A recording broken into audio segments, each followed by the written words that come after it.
بسم الله الرحمن الرحيم من كان يريد الحياة الدنيا وزينتها نوفي إليهم أعمالهم فيها وهم فيها لا يبخسون أولئك الذين ليس لهم في الآخرة إلا النار وحبط ما صنعوا فيها وباطل ما كانوا يعملون أفمن كان على بينة من ربه يتلوه شاهد منه ومن قبله كتاب موسى إماما ورحمة أولئك يؤمنون به ومن يكفر به من الأحزاب فالنار موعده فلا تك في مرية منه إنه الحق من ربك ولكن أكثر الناس لا يؤمنون ومن أظلم ممن افترى على الله كذبا أولئك يعرضون على ربهم ويقول الأشهاد هؤلاء الذين كذبوا على ربهم ألا لعنة الله على الظالمين الذين يصدون عن سبيل الله ويبغونها عوجا وهم بالآخرة هم كافرون أولئك لم يكونوا معجزين في الأرض وما كان لهم من دون الله من أولياء يضاعف لهم العذاب ما كانوا يستطيعون السمع وما كانوا يبصرون أولئك الذين خسروا أنفسهم وضل عنهم ما كانوا يفترون لا جرم أنهم في الآخرة هم الأخسرون إن الذين آمنوا وعملوا الصالحات وأخبتوا إلى ربهم أولئك أصحاب الجنة هم فيها خالدون مثل الفريقين كالأعمى والأصم والبصير والسميع هل يستويان مثلا أفلا تذكرون. یہ سورہ ہود کی آیت نمبر 15 سے آیت نمبر 24 تک میں نے تلاوت کی ہے. پہلے اس کا ترجمہ عرض کرتا ہوں، اس کے بعد انشاءاللہ اس کی کچھ تشریح عرض کرنے کی کوشش کروں گا. ترجمہ یہ ہے: جو لوگ صرف دنیاوی زندگی اور اس کی سج دھج چاہتے ہیں، ہم ان کے اعمال کا پورا پورا صلہ اسی دنیا میں بھگتا دیں گے اور یہاں ان کے حق میں کوئی کمی نہیں ہوگی. یہ وہ لوگ ہیں جن کے لیے آخرت میں دوزخ کے سوا کچھ نہیں، اور جو کچھ کارگزاری انہوں نے کی تھی وہ آخرت میں بیکار ہو جائے گی، اور جو عمل وہ کر رہے ہیں کل عدم ہے.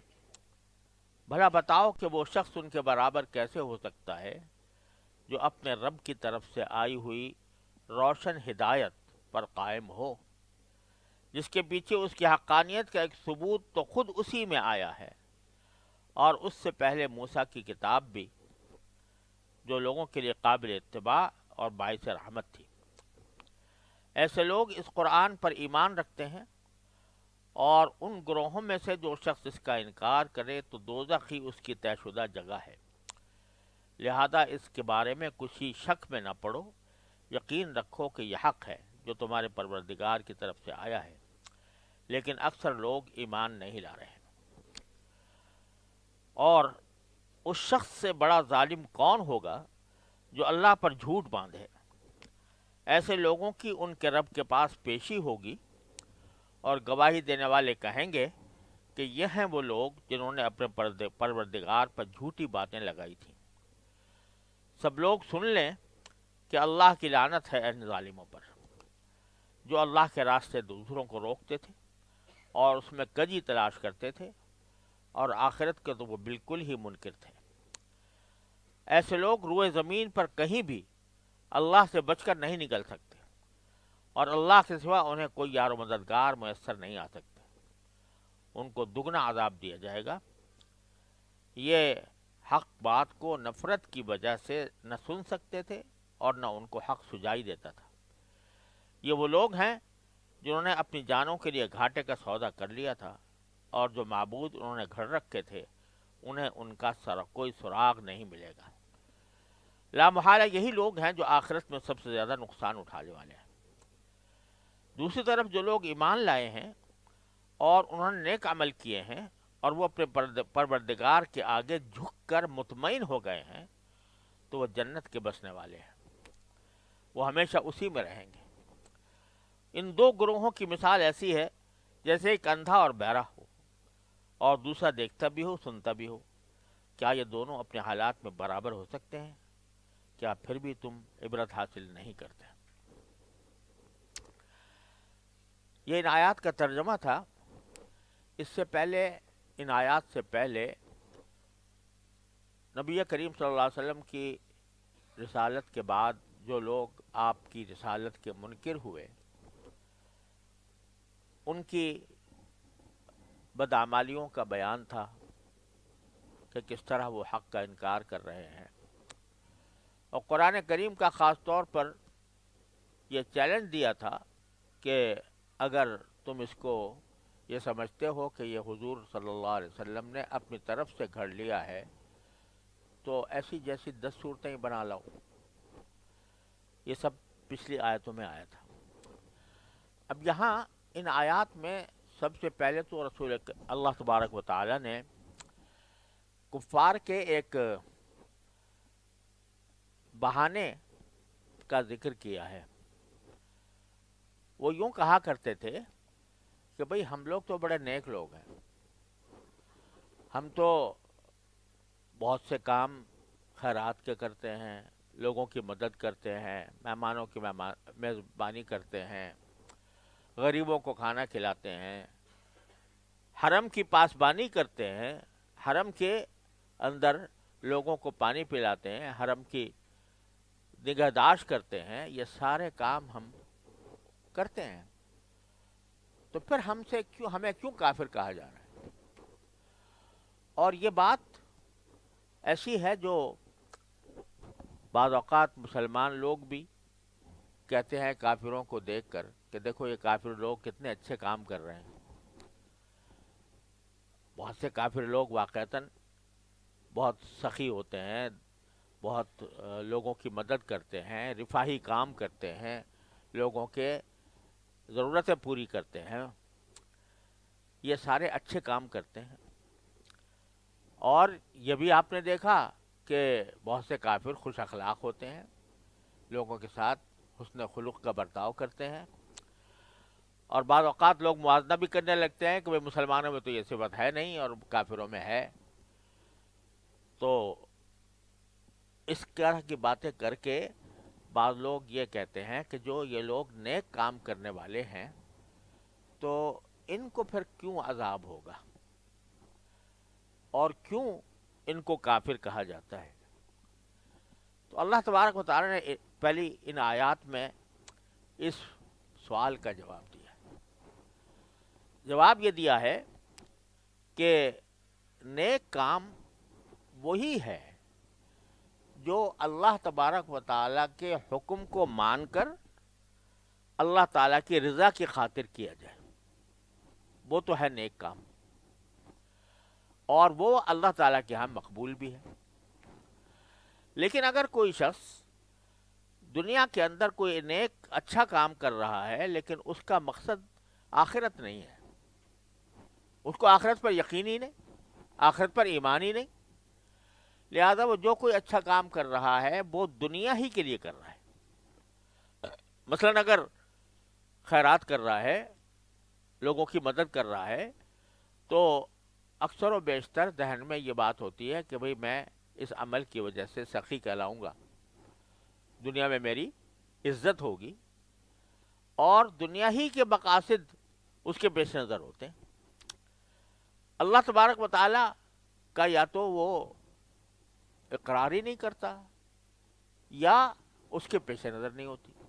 اللہ تبارک و تعالیٰ کو راضی کرنا، اس کا مقصد صرف دنیاوی زندگی کو بہتر بنانا ہے، اور دنیاوی زندگی کو بہتر بنا کر وہ جو کام کرتا ہے وہ دنیاوی زندگی کے فائدے حاصل کرنے کے لیے کرتا ہے۔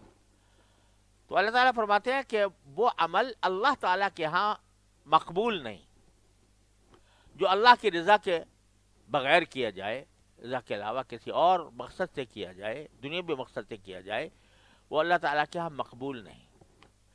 لیکن ساتھ ساتھ اللہ تبارک و تعالی عدل و انصاف والے ہیں، لہذا اگر کسی نے اچھا کام کیا ہے تو اس کو بدلہ ہم دنیا ہی میں دے دیتے ہیں۔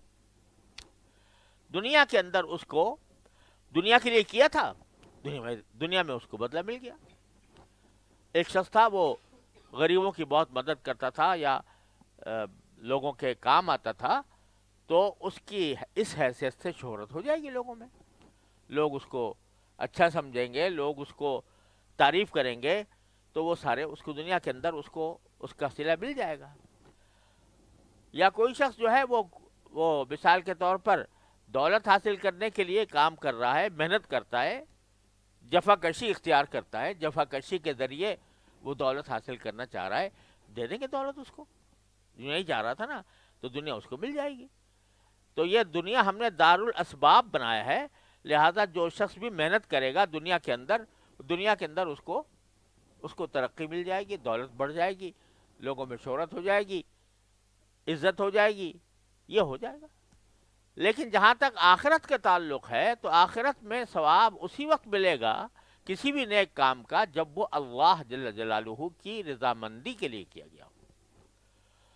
جب ایمان نہیں اللہ تعالیٰ کی ذات پر، اور جب ایمان اللہ کی ذات پر ایمان کے ساتھ اس میں شرک کی آمیزش ہے، تو وہ ایمان معتبر نہیں۔ جب وہ معتبر نہیں تو جو کچھ ہو رہا ہے دنیا کے بارے میں ہو رہا ہے۔ اب جو مشرکین مکہ جو تھے وہ آخرت کا عقیدہ نہیں رکھتے تھے، وہ تو یہ کہتے تھے کہ مرنے کے بعد بس ختم ہو گئی بات، اور مرنے کے بعد نہ کوئی جزا ہوگی، نہ سزا ہوگی، نہ ثواب ملے گا، نہ کوئی سزا ملے گی، لہذا جو کچھ کر رہے تھے وہ دنیاوی زندگی کے لیے کر رہے تھے۔ اور یہاں تک کہ جب اللہ تعالیٰ کو پکاریں یا اپنے جو باطل معبود تھے، بتوں کو پکارتے تھے، وہ بھی اس لیے نہیں کہ آخرت میں جا کر یہ ہمارا کام کریں گے، بلکہ اس لیے کہ یہ ہماری دنیاوی ضروریات پوری کر دیں گے۔ تو سارا کچھ دوڑ دھوپ صرف دنیا کے لیے ہو رہی تھی۔ تو اللہ تبارک و تعالیٰ فرماتے ہیں کہ تم جو یہ کہہ رہا ہو کہ ہم نیک کام کرتے ہیں اس لیے ہمیں کافر نہ کہا جائے، ہمیں دوزخ کی دھمکیاں نہ دی جائیں، تو یہ اس لیے غلط ہے کہ تمہارا جتنا نیک کام ہے وہ صرف دنیا کے لیے ہے، آخرت کے لیے کچھ کیا ہی تم کر ہی نہیں رہے، لہذا تمہیں دنیا کے اندر ہم دے دیں گے جو کچھ دینا ہوگا، اور پھر آخرت میں تمہارا کوئی حصہ نہیں ہوگا۔ یہ اگرچہ براہ راست خطاب تو کافروں کو ہو رہا ہے، لیکن وہ دوسروں کو خطاب کر کے اللہ تبارک و تعالیٰ اپنوں کو بھی متوجہ فرما رہے ہیں، مسلمانوں کو بھی، کہ دیکھو جو کوئی عمل کرو وہ اگر اس میں تم اللہ تبارک و تعالیٰ کی خوشنودی پیش نظر ہوگی تو ہمارے ہاں مقبول ہوگا، اور ہم اس کو آخرت میں اجر و ثواب عطا فرمائیں گے، بڑے درجات سے نوازیں گے۔ اور اگر دنیا مقصود ہے تو دنیا تمہیں دے دی جائے گی، جتنی اللہ تعالیٰ چاہیں گے جتنا دنیا تمہیں دے دیں گے، لیکن اس کا کوئی ثواب تمہیں آخرت میں نہیں ملے گا۔ مشہور حدیث ہے کہ حضرت ابو ہریرہ رضی اللہ تعالیٰ عنہ سے مروی ہے کہ نبی کریم صلی اللہ علیہ وسلم نے فرمایا کہ سب سے پہلے جو جہنم دہکائی جائے گی، اللہ بچائے، تو وہ 3 آدمیوں کے بارے میں فرمایا کہ 3 آدمی ہوں گے۔ ایک وہ اللہ بچائے جو عالم تھا، عالم، علم دین اس نے حاصل کیا، علم دین کے اندر اس نے اپنی زندگی گزاری اور لوگوں کو واعظ کہے، اعوذ باللہ واعظ کہے، کتابیں لکھیں، لوگوں تک دین کا پیغام پہنچایا، لیکن جب آخرت میں پیش ہوا اللہ تعالیٰ نے پوچھا کہ تم کیا لائے ہو، تو اللہ تبارک و تعالیٰ کے سوال کے جواب میں کہا یا اللہ میں نے علم کی خدمت کی، میں نے علم کا کام کیا، میں نے لوگوں کو پڑھایا، میں نے لوگوں کو سکھایا، میں نے لوگوں کو دین تک کی باتیں پہنچائیں۔ تو اللہ تعالیٰ فرمائیں گے یہ سارے کام جو تم نے کیے یہ صرف اس لیے کہ لوگوں میں تمہاری شہرت ہو جائے، لوگ تمہیں عالم کہیں، اس لیے کی تھی، میری خوشنودی کے لیے نہیں کی تھی. لہذا فقد قیل، یعنی جو تم نے چاہا تھا کہ لوگ تمہیں بڑا عالم سمجھے، مقدس سمجھے، وہ دنیا میں تمہیں کہہ دیا گیا. ہم سے کیا لینے آئے ہو؟ کیونکہ یہ سارا علم جو ہے، اللہ بچائے ہے، ہم سب جن کا تعلق کسی بھی درجے میں علم کی طلب سے یا علم کے درس سے یا علم کے پھیلانے سے یا بعض بیان کرنے سے یا اللہ بچائے تالیف و تصنیف سے ہے، یہ بڑے ہی خطرناک حدیث ہے ہم جیسے لوگوں کے لیے، کہ سب سے پہلے جہنم سلگائی جائے گی ایسے شخص سے جو یہ کہے کہ میں عالم تھا، لیکن حضور سرکار اللہ جل جلالہ فرماتے ہیں تم نے یہ سارا کام شہرت کے لیے کیا تھا. ہر شہرت حاصل ہو گئی، تو ساری دنیا نے تمہیں، تمہارے ہاتھ چومے، ساری دنیا نے تمہیں اچھا کہا، تمہیں بڑے اعلیٰ القاب سے نوازا، یہ ہو گیا تمہارا مقصد، حاصل ہو گیا تمہارا. اب یہاں کیا ہے؟ اللہ بچائے. اسی طرح ایک شخص آئے گا جو بہت سخی اور بہت خرچ کرنے والا ہوگا، جس نے دنیا کے اندر لوگوں کے اوپر بہت خرچ کیا ہوگا، فقیروں کی مدد کی ہوگی، غریبوں کا ساتھی بنا ہوگا. وہ پیش ہوگا، اس سے پوچھا جائے گا بھائی کیا لے کے آئے ہو؟ تو وہ کہے گا جی اتنے پیسے میں نے خرچ کیے، فلاں فلاں کام کے لوگوں کو فائدہ پہنچایا، وہ لے کر آیا ہوں. فرمایا کہ تو نے وہ کام ہمارے لیے نہیں کیے تھے، تو نے اس لیے کیے تھے تاکہ لوگ تجھے سخی داتا کہیں، تو وہ تجھے دنیا کے اندر کہہ دیا گیا، مقصد تیرا حاصل ہو گیا، شہرت ہو گئی تیری. اب یہاں کے لینے آئے ہو؟ پھر اس کو جہنم میں ڈال دیا جائے گا. اللہ تعالیٰ حفاظت فرمائے. اور تیسرے ہیں مجاہد، جہاد کرنے والا، کہ جی میں نے تو جہاد کیا آپ کے راستے میں. باری تعالیٰ فرمائیں گے کہ تجھے اس لیے جہاد کیا تھا کہ تو بہادر کہلائے، لوگ تیری بہادری کے قصیدے پڑھیں. اب یہاں کے لینے آئے، ڈال دیا جائے گا. یہ ایسی حدیث ہے جو ہم سب لوگوں کو ہمیشہ یاد رکھنی چاہیے. اور حضرت ابو ہریرہ رضی اللہ تعالیٰ عنہ سے مروی ہے کہ یہ حدیث انہوں نے کسی کے سامنے پڑھی اور بتائی کہ حضور اقدس صلی اللہ علیہ وسلم نے یہ بات فرمائی تھی، اور رو پڑے اور رو کر یہ آیت تلاوت کی، من کان یرید الحیات الدنیا وزینتہا نوفی الیہم اعمالہم. یہ آیت پڑھی اور رو پڑے کہ یا اللہ کہیں میں اس میں داخل نہ ہوں. تو یہ بہت بڑا سبق دے رہی آیت.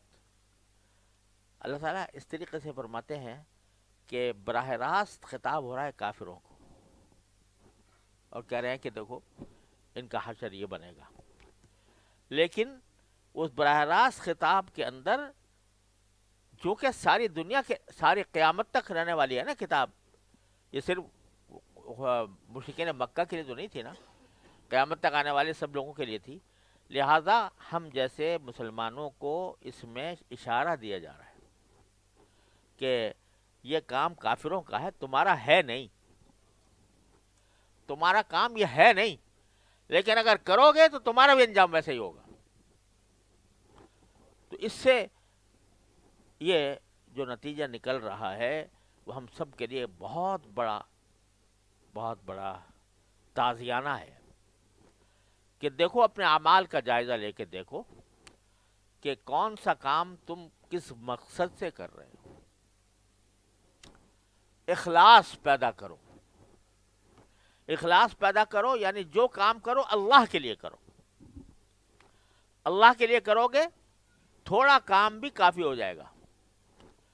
نبی کریم صلی اللہ علیہ وسلم نے ارشاد فرمایا حضرت معاذ بن جبل رضی اللہ تعالیٰ عنہ سے کہ اخلص دینک یا معاذ یکفیک العمل القلیل.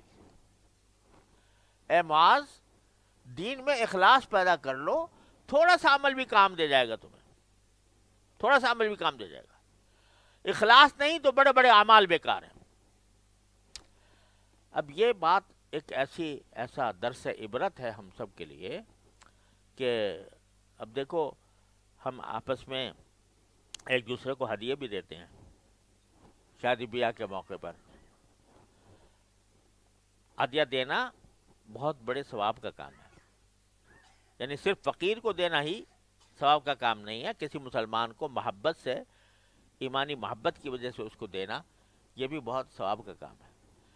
کہیں شادی ہو رہی ہے، دل چاہ رہا ہے بھی اس کی شادی میں بھی خوشی میں شریک ہوں اور میں اس کو ہدیہ دے دوں، بہت اچھی بات ہے اور یہ باعث ثواب بھی ہے. لیکن جہاں یہ تصور آ گیا کہ اگر میں نے یہ کم دیا تو میری ناک کٹ جائے گی،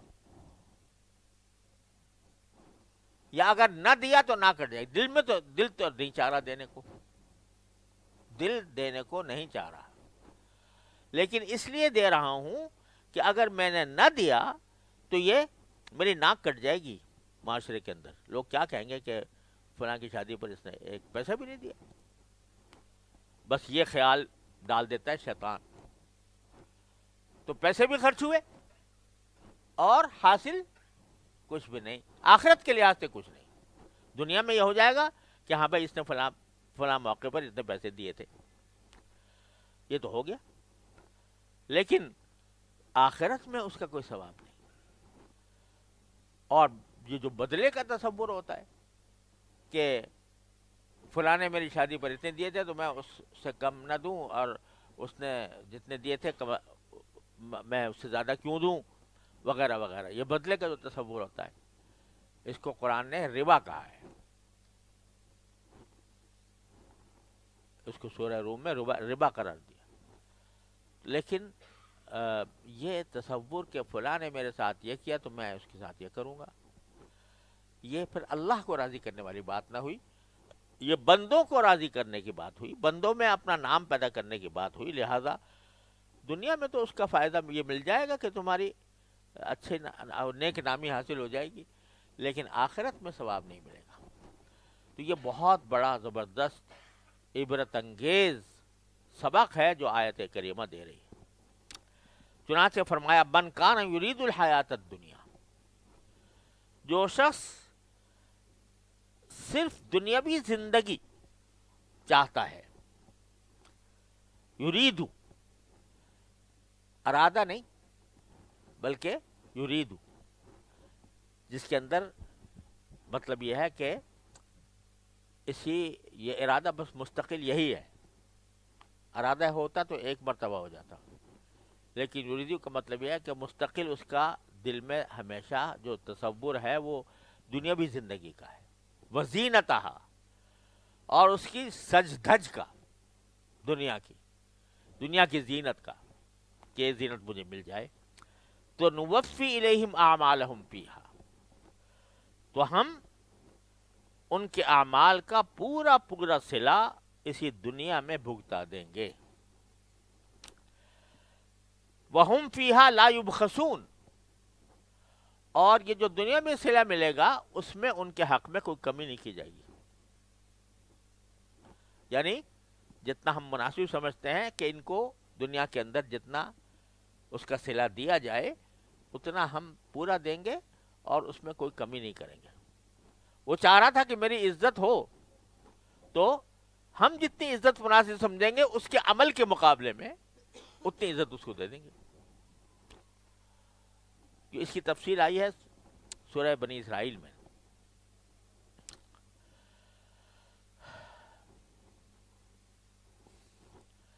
کہ ہم جو شخص دنیا چاہتا ہے تو ہم اس کو دیتے ہیں دنیا کے اندر من نشاء لمن نرید، نہیں فیہا ما نشاء لمن نرید. دو جلدی یہاں دنیا کے اندر اپنے نیک عمل کا بدلہ چاہتا ہے تو ہم اس کو یہاں دنیا کے اندر دے دیتے ہیں جس کو ہم چاہتے ہیں، ما نشاء، جتنا ہم چاہتے ہیں، یعنی کہ جتنا وہ چاہتا ہے. اس نے تو امنگیں باندھ رکھی ہیں کہ میں نے یہ کام کیا تو مجھے اتنا بڑا پہاڑ ملنا چاہیے سونے کا، تو وہ تو نہیں ہم دیتے. لیکن اس کے عمل کے مطابق جتنا دنیا میں اس کو ہمارے نزدیک ملنا چاہیے اتنا ہم اس کو دے دیتے ہیں، لمن نرید، اور جس کو ہم چاہتے ہیں، یہ بھی ہم نے اپنے اختیار میں رکھا ہوا ہے۔ وَهُمْ فِيهَا لَا يُبْخَسُونَ، اور اس میں ان کے دینے میں ہم کمی نہیں کرتے۔ لیکن اولئک الذین لیس لہم فی الآخرۃ الا النار، یہ وہ لوگ ہیں کہ جن کے لیے آخرت میں دوزخ کے سوا کچھ نہیں ہے، اور وَحَبِطَ مَا صَنَعُوا فِيهَا، اور جو کچھ کارگزاری انہوں نے کی تھی وہ آخرت میں بیکار ہو جائے گی۔ وَبَاطِلٌ مَا كَانُوا يَعْمَلُونَ، اور جو عمل وہ کر رہے ہیں آخرت کے لحاظ سے وہ کل عدم ہے۔ اب یہ الفاظ پورے تو صادق آتے ہیں کافروں پر کہ ان کا آخرت میں سوائے جہنم کے کچھ نہیں ہے، لیکن مفسرین نے فرمایا، جیسا میں نے عرض کیا، کہ اشارہ مومنین کی طرف بھی ہے، تو اس کا مطلب یہ ہے کہ جو عمل اس نے نیک کیا تھا غیر اللہ کے لیے، اللہ کے علاوہ کسی اور کے لیے، تو اس عمل کے لیے ہمارے پاس آخرت میں جہنم کے سوا کچھ نہیں، اس عمل کے لیے جس کو وہ غیر اللہ کے لیے کر رہا ہے، اللہ کے بجائے مخلوق کے لیے کر رہا ہے، تو یہاں ہم دے دیں گے اس کو جو کچھ دینا ہے، لیکن آخرت میں اس کے لیے اس عمل کے صلے میں آگ کے سوا کچھ نہیں ہے، اور جو کچھ کیا تھا وہ سب باطل اور کل عدم ہے۔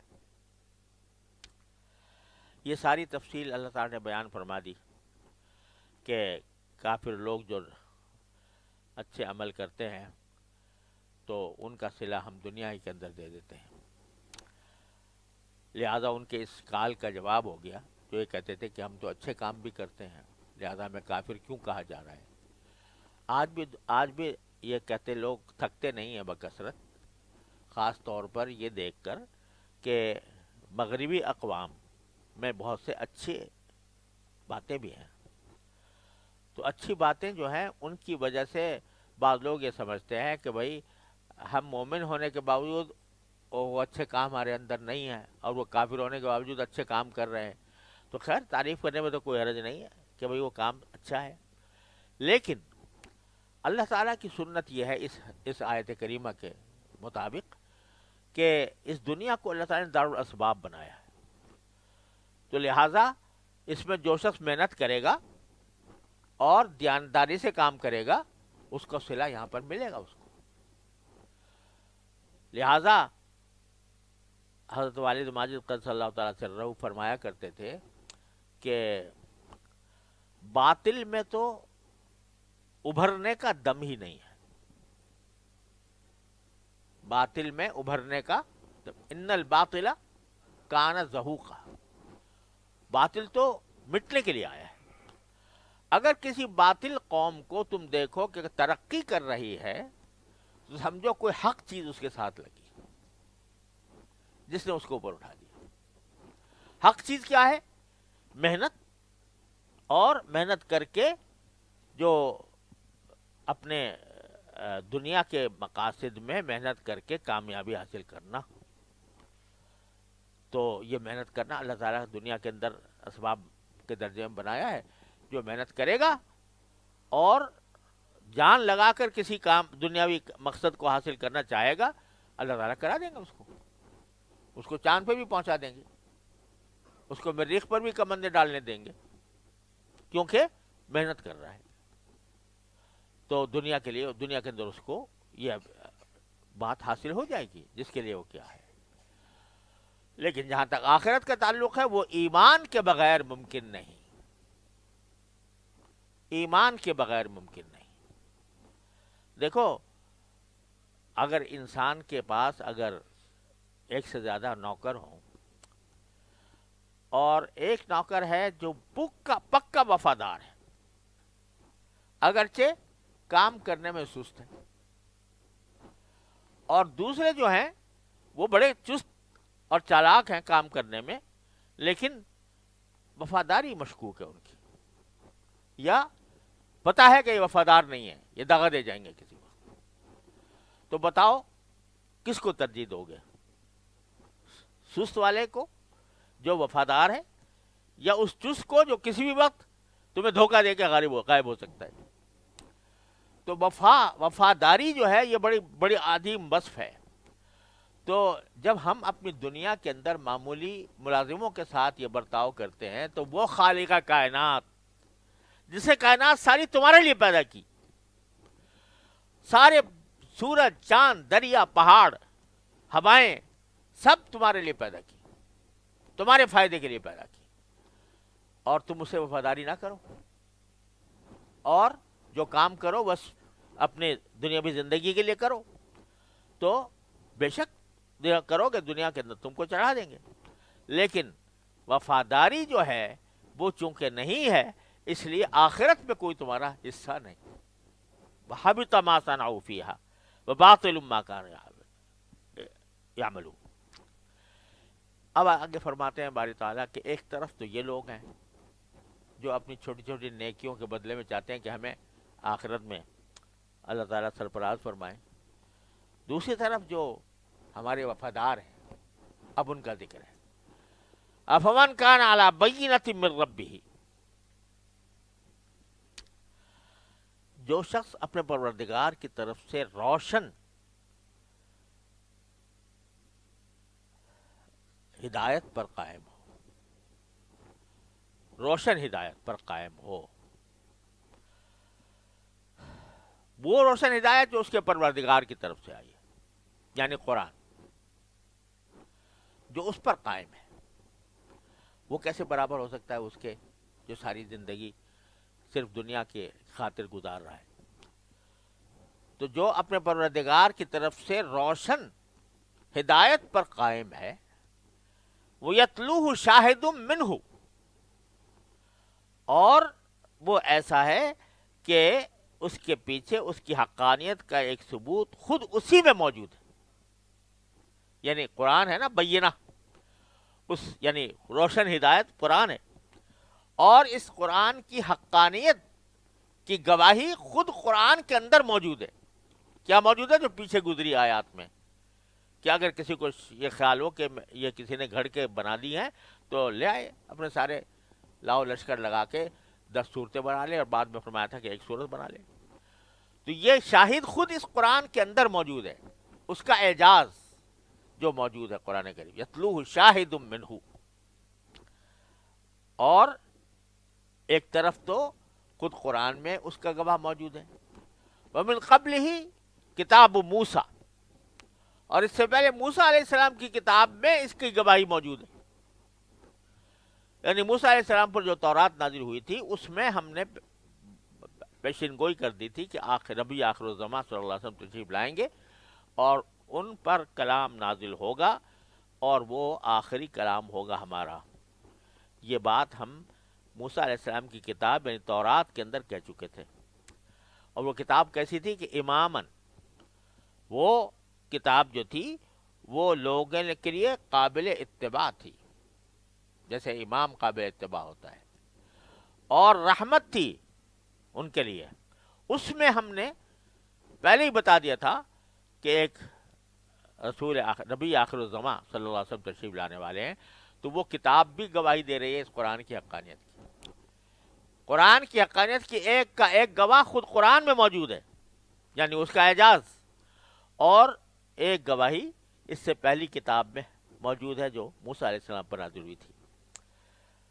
تو اولئک یؤمنون بہ، تو جو لوگ ان کے مخالف ہیں وہ اس پر ایمان لاتے ہیں، اس کتاب پر.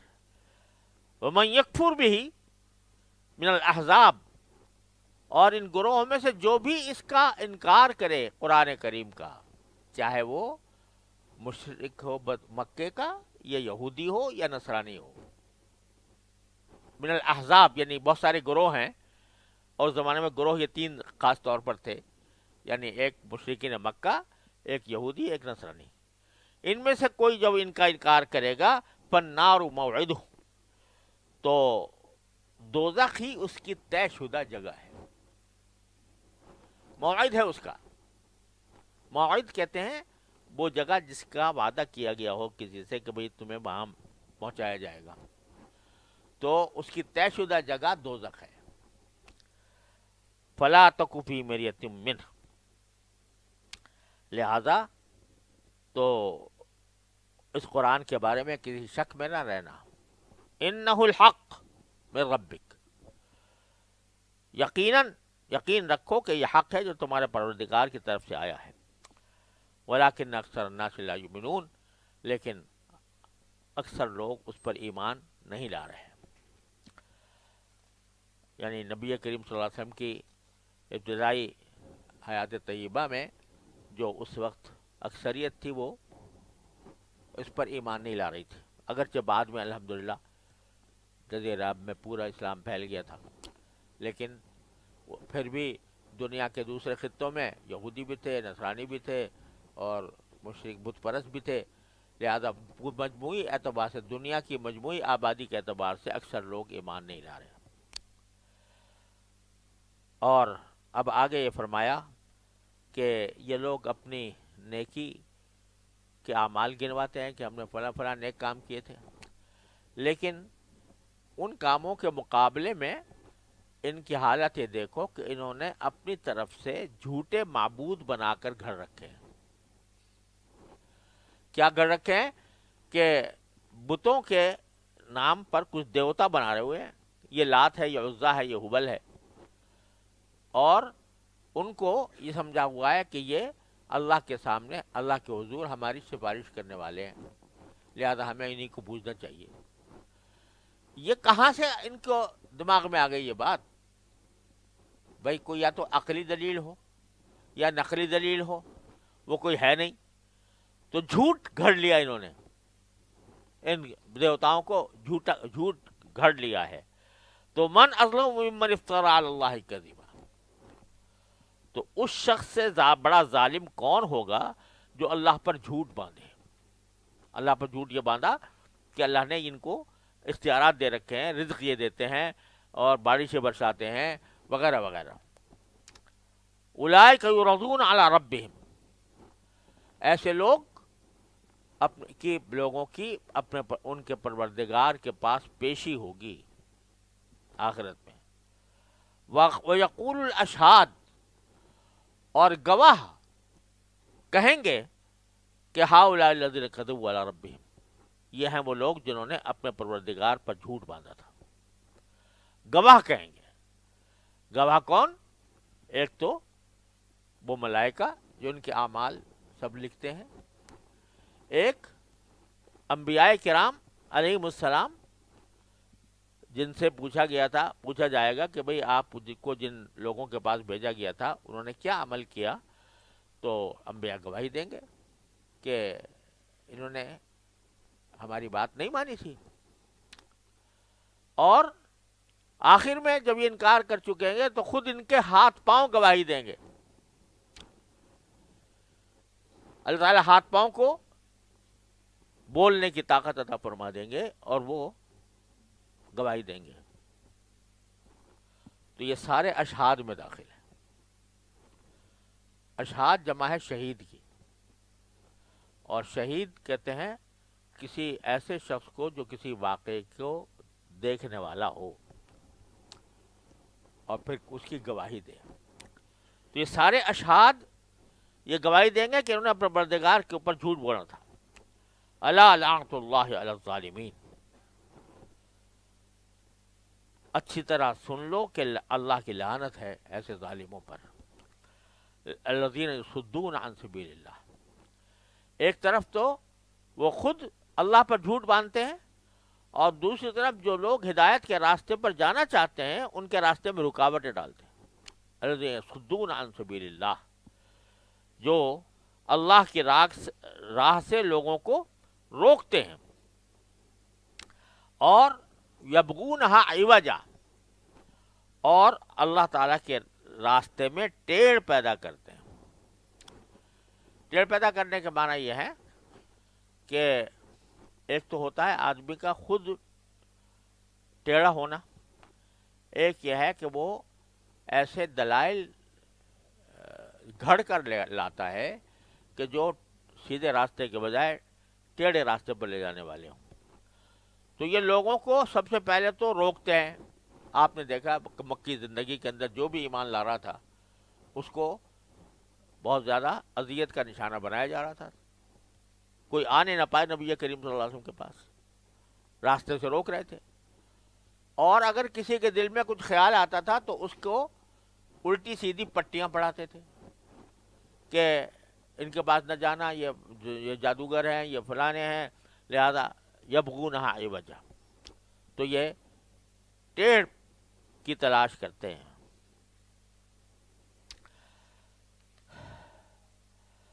وَهُمْ بِالْآخِرَةِ هُمْ کافرون، اور آخرت کے تو بالکل ہی منکر ہیں.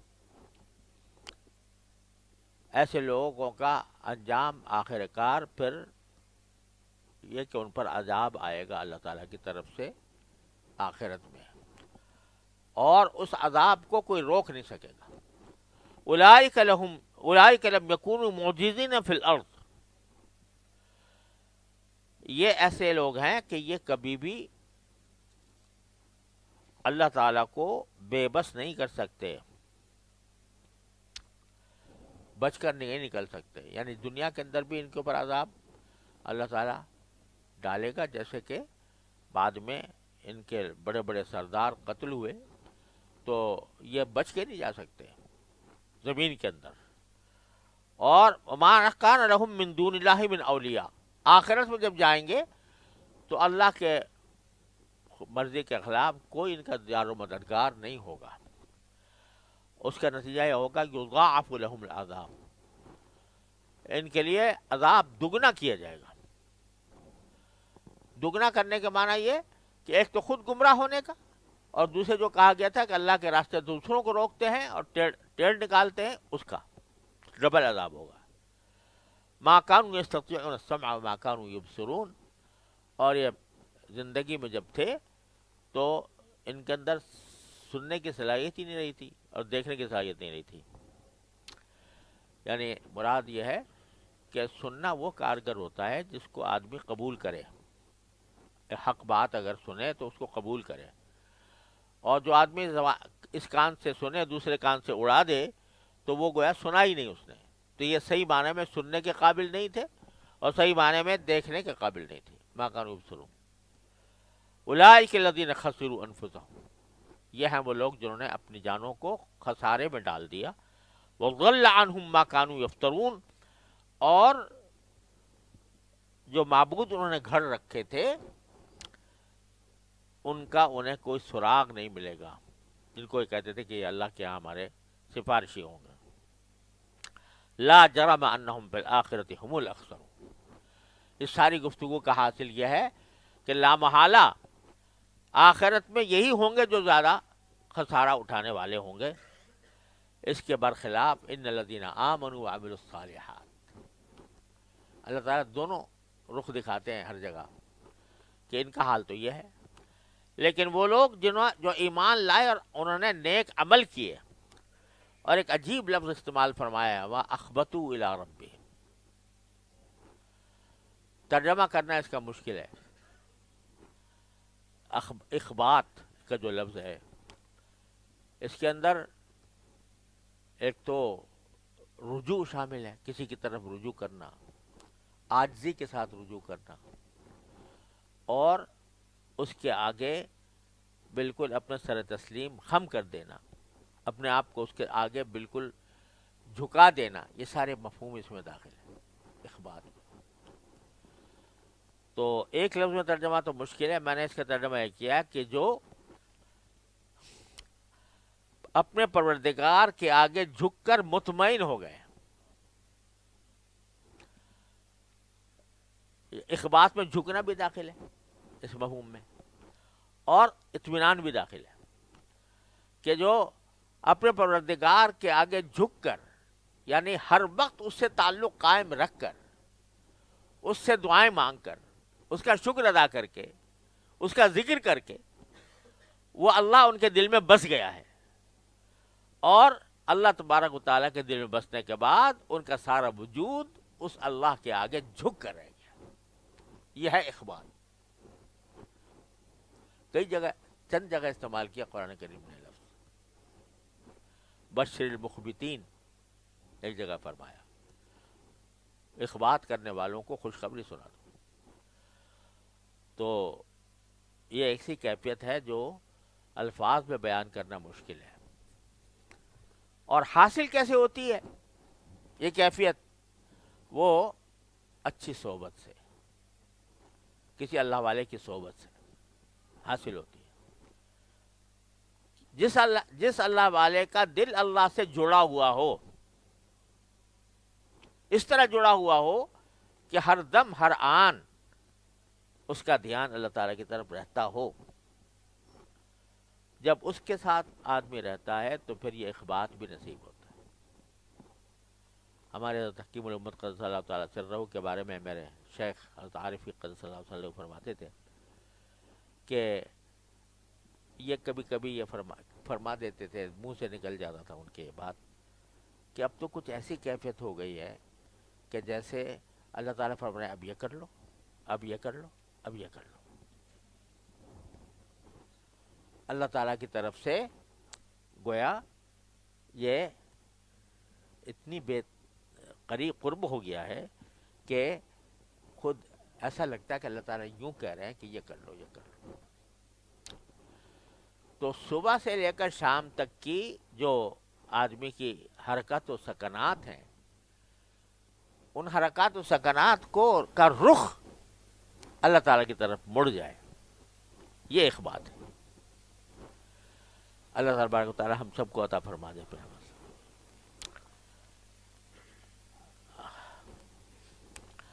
حضرت ہمارے حضرت والد ماجد قدس اللہ تعالیٰ سرہ، حضرت حکیم الامت مولانا تھانوی قدس اللہ تعالیٰ سرہ سے بیعت تھے اور خلیفہ بھی تھے ہوئے. تو ایک خط میں حضرت حکیم الامت قدس اللہ سرہ کو لکھا کہ حضرت کچھ ایسا لگتا ہے کہ جیسے قطب نامے کی جو سوئی ہے ہمیشہ شمال کی طرف لگ رہتی ہے، کتنا ہی گھما لو اس کو دائیں بائیں، لیکن وہ سوئی جو ہے وہ شمالی کی طرف جاتی ہے. تو مجھے کچھ ایسا لگتا ہے کہ میرے قلب کی سوئی جو ہے وہ حضرت آپ کی طرف لگی ہوئی ہے، تو ہر وقت آپ کا دھیان رہتا ہے. تو حضرت نے مجھے یاد نہیں کہ کیا جملہ استعمال فرمایا تھا، لیکن خلاصہ یہ تھا کہ اس طرح یہ سوئی جو ہے رفتہ رفتہ اللہ تعالیٰ کی طرف پھر جائے گی انشاءاللہ. تو غرض یہ دل کی سوئی کو اللہ تعالیٰ کے ساتھ باندھ کر رکھنا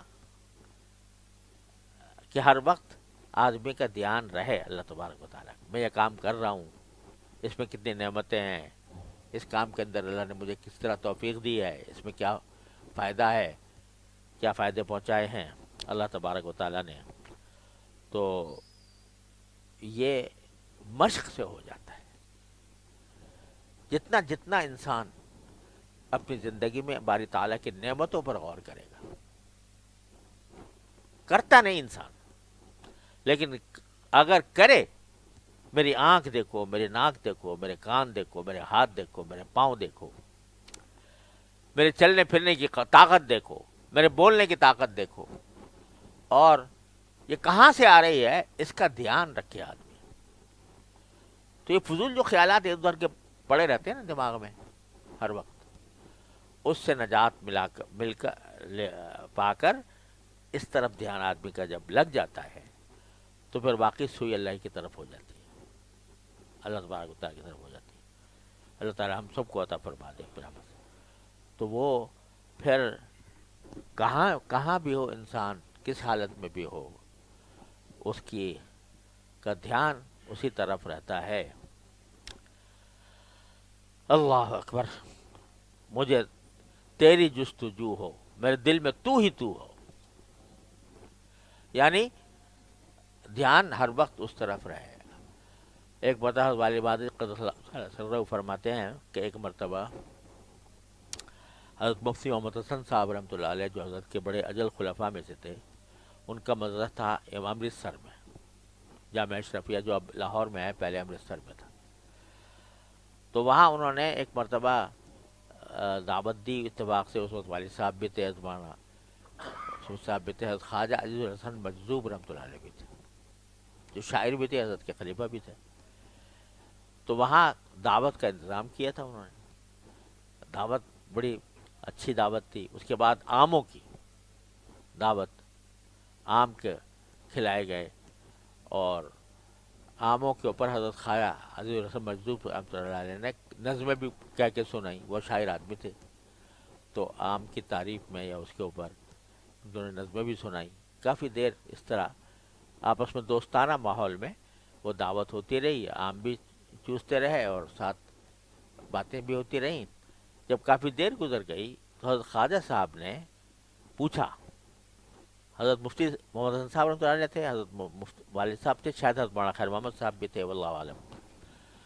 تو ان سے پوچھا، بتاؤ بھائی کس کس کو غفلت ہوئی اس دعوت میں، اس کھانے میں، آم چوسنے میں اور آپس کی بات چیت میں کس کس کو غفلت ہوئی؟ تو کسی نے کہا جی سبھی غافل تھے. آپ نے فرمایا الحمدللہ مجھے غفلت نہیں ہوئی.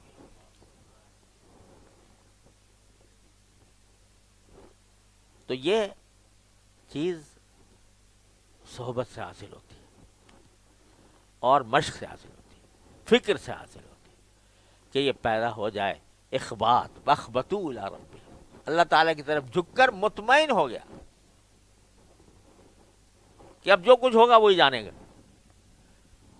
کوئی اگر مشکل بھی آ رہی ہے تب بھی مطمئن ہے کہ میرا رب جو چاہے گا وہ ہو جائے گا. بخبتو الی ربی اولئک اصحاب الجنہ، یہ ہیں جنت والے، ہم فیہا خالدون، ہمیشہ اس میں رہیں گے. اب آخر میں ایک نتیجہ نکال دیا اللہ تعالیٰ نے، مثل الفریقین کالاعمی والسم والبصیر والسمیع. جن دو گروہوں کا میں نے ذکر کیا، ایک کافر ایک مومن. تو کافر کی مثال ہے اندھے اور بہرے کی، کچھ نظر نہیں آتا اس کو، حقیقت آنکھوں کے سامنے آتی نہیں ہے، باوجود ہے کہ آنکھیں ہیں لیکن وہ حق سے اندھا ہے. اور کان ہیں مگر حق سے بہرے ہیں، حق کی بات سن کے ایک کان سے داخل کر کے دوسرے کان سے نکال دیتے ہیں. دوسری طرف وہ ہے البصیر والسمیع، جو دیکھتا بھی ہے سنتا بھی ہے.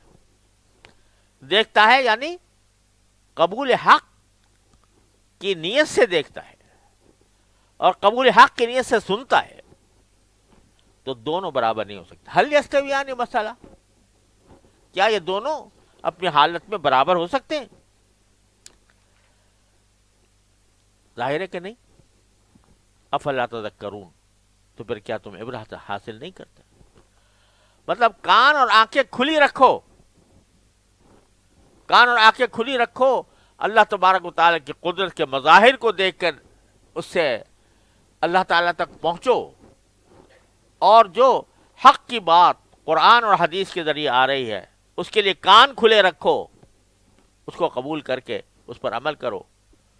یہ ہے ساری دین کا حاصل. لہذا کیا تم نصیحت حاصل نہیں کرو گے؟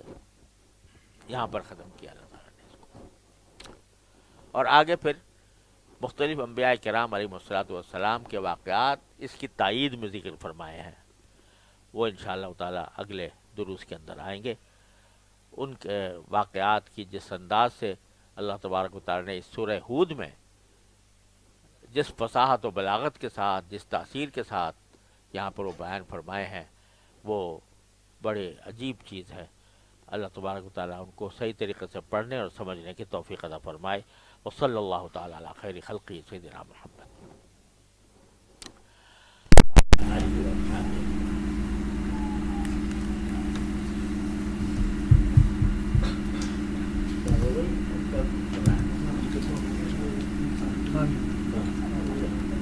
السلام علیکم ورحمۃ اللہ وبرکاتہ. ارے بھائی کیا ہے آپ کا، کیسے کچھ تکلیف ہو گئی؟